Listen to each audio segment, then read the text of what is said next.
Nous demandons à l'opposition du Congo-Brazzaville de nous donner les éclaircissements le plus vite possible pour que le Congolais moyen puisse en savoir plus comment est-ce que est vendu le pétrole du Congo-Brazzaville.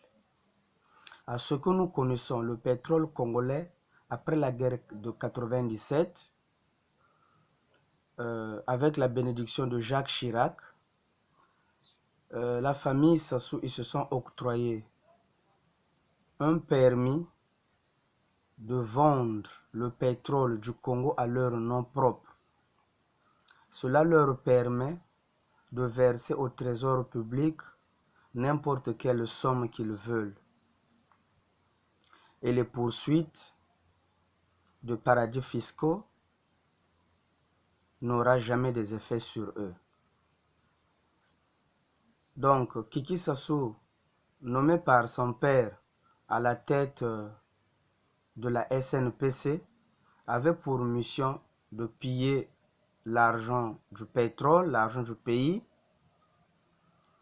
pour mener les campagnes et pour leur propre enrichissement.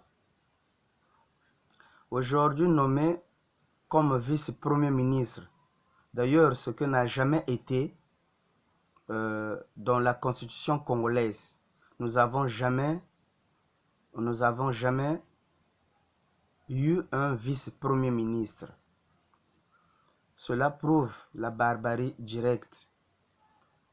Donc, l'Assemblée nationale, qui est aux griffes et à la merci, au profit de Sassou, pour bien manipuler et duper la population congolaise, les opposants, donc soi-disant l'opposition de notre pays, n'en parlent pas. Voilà pourquoi moi j'ai toujours dit au Congo-Brazzaville, l'opposition n'existe pas. C'est juste des politiciens, des messieurs qui accompagnent Sassou dans ses aventures diaboliques pour bien détruire la jeunesse congolaise et le futur de Congolais. Et les Congolais moyens ont le droit d'en savoir plus comment est-ce que est vendu leur pétrole, parce que, à ce que je sache, être président, c'est d'être employé par la population. Donc, tout mouvement que le président fait, il doit donner les explications à la population. Donc, la France qui a pour réputation de soutenir des dictateurs et d'imposer des dynasties, comme est le cas au Gabon, au Togo et en Guinée et partout, beaucoup de pays en Afrique francophone, qui a encore pour réputation de soutenir de créer des génocides, comme est le cas du génocide de Rwanda. D'ailleurs, le Rwanda est aujourd'hui ne veut plus faire partie de la francophonie. Tout ça, c'est cette mal-gérance, cette dictature et des génocides créés. Ce qui est le cas du Congo-Brazzaville avec Sassou, avec Sassou Nguesso, avec Sassou qui a créé, qui a commis un génocide dans la région du Poul qu'on appelle le génocide de Lari. Effectivement, le génocide de Lari existe parce que si vous pouvez bien mener les enquêtes, vous allez savoir que la guerre dans la région du Poul a juste tous les fronts que vous connaissez. Donc les lignes de front ont été dans les villages des habitants Lari. dans les villages Lari. Comme vous connaissez le ligne de front de Sumuna, comme vous connaissez ligne de front de, de Mayama, etc., de Mbanzandunga. Donc partout là où était la guerre, c'était dans la région du Poul et dans les villages de Lari. Voilà pourquoi ce qui est la vérité est que c'est un génocide de Lari qui a pris donc la vie de la jeunesse Lari. La majorité des gens qui fouillaient la guerre, ils partaient à Boko, là où ils étaient, là où ils étaient, là où ils étaient, là où ils étaient sauvés, parce que c'était pas les villages de Lari. Donc, nous demandons à la France de retirer ses troupes, soi-disant les gendarmes d'Afrique, pour but de détruire et de piller l'Afrique. Pas les gendarmes d'Afrique, c'est pour assiéger. Donc la France, jusqu'à aujourd'hui, continue d'assiéger l'Afrique. Et nous les Africains, nous payons le prix le plus fort.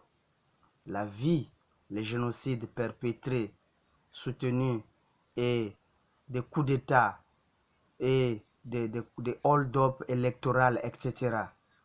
Nous en avons marre. Ce que la France ne veut pas que ce que la France ne veut pas que cela se fasse chez lui, c'est ce qu'il impose aux Africains. C'est parce que c'est juste des Africains. C'est comme si des Africains n'étaient pas des humains. Et puis c'est vrai, les Occidentaux, précisément les Français, considèrent jusqu'à aujourd'hui les Africains comme des sous-hommes. Voilà pourquoi même si vous connaissez l'histoire si vous connaissez bien l'histoire de la traite négrière, les Français disaient que tous ceux qui n'étaient pas chrétiens, ils n'étaient pas considérés comme des humains, ils étaient considérés comme des animaux, ce qui est vrai et ce que ne serait jamais nié par les Occidentaux. Donc il a fallu que les Africains deviennent des chrétiens pour qu'ils puissent être épargnés de la file de l'épée de la France. Voilà. Et ça, c'est la vérité. On doit se dire des vérités. Nous sommes en plein 21e siècle. La France doit arrêter cette sous-traitance, cette barbarie, cette animosité à l'égard des gens des autres races. D'ailleurs, cela ne nous a pas profité de devenir des chrétiens. Jusqu'à aujourd'hui, l'Afrique est le continent qui accepte toutes les croyances.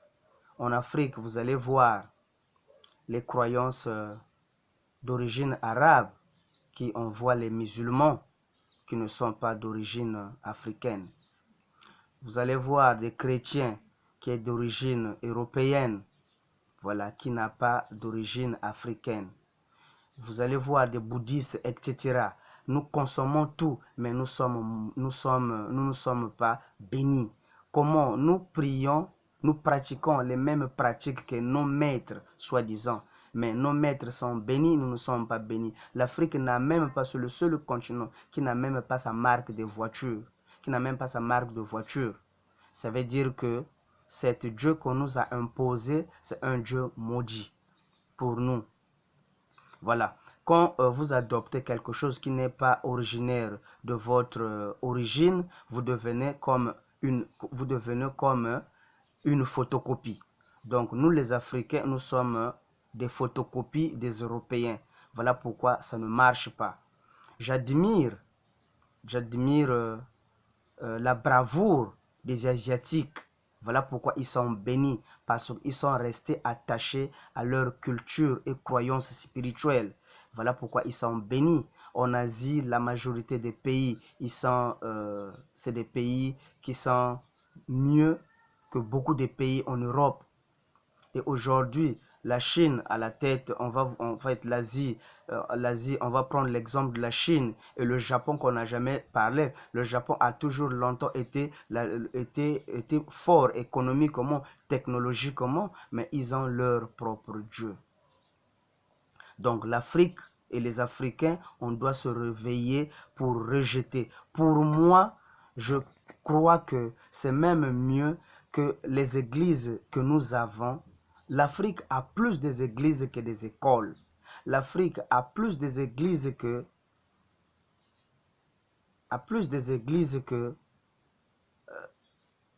des écoles, plus des églises que des hôpitaux. Voilà. Donc, je pense que pour moi, je crois mieux que les Africains euh, prennent de force toutes les églises chrétiennes que nous avons dans nos pays respectifs pour, pour, pour les utiliser, ces églises-là, comme des églises et comme des hôpitaux pour le bien de nos populations. Cela devrait être mieux, beaucoup plus mieux que nous fermons les yeux jusqu'à aujourd'hui, mais nous sommes toujours traités comme des sous-hommes. Il y a un grand problème que nous devrions savoir. Voilà. Ensemble, nous allons gagner. Je vous porte, peuple africain.